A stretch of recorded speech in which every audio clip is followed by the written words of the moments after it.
আসসালামু আলাইকুম। পুরান ঢাকা গ্যান্ডারিয়া ধোকখোলা মাঠের সামনে বিভিন্ন রকমের খাবার পাওয়া যায়। অনেক ধরনের ফুড কোর্ট রয়েছে এখানে, একদম মেলার মতো করে বসে প্রতিদিন। আমি ট্রাই করেছিলাম চিকেন থাই স্যুপ। মেলাতে ঢুকতেই, মাঠে ঢুকতেই একদম সামনে বসে। ওনার স্যুপটা ছিল অসাধারণ, খুবই মজাদার ছিল এবং রিজনেবল প্রাইসে ছিল। 100 টাকার মধ্যে কি কি খাওয়া যায় এটা আজকে আপনাদের সাথে শেয়ার। বেশ ভালো পরিমাণে চিকেন ছিল, চিকেনের সাইজগুলোও খুব ভালো ছিল। সালাম আলাইকুম ভাই, আপনার এই থাই স্যুপ কত করে ভাইয়া?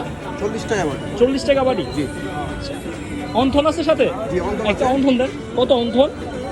বন্ধু 10 টাকা পিস। 10 টাকা piece chicken wonton. Thank you. এরপর ট্রাই করেছিলাম সিঙ্গারা, এটা বোম্বাই মরিচের ছিল, মারাত্মক লেভেলের ঝাল অ্যান্ড খুবই মজা। পাশাপাশি জালি কাবাব খেয়েছিলাম, টোটাল এখানে 40 টাকা। অ্যান্ড শেষে ট্রাই করেছিলাম শরবত, যেটা অস্থির লেভেলের ছিল। তো আমার চ্যানেলটি লাইক করুন, শেয়ার করুন অ্যান্ড সাবস্ক্রাইব করুন। Thank you.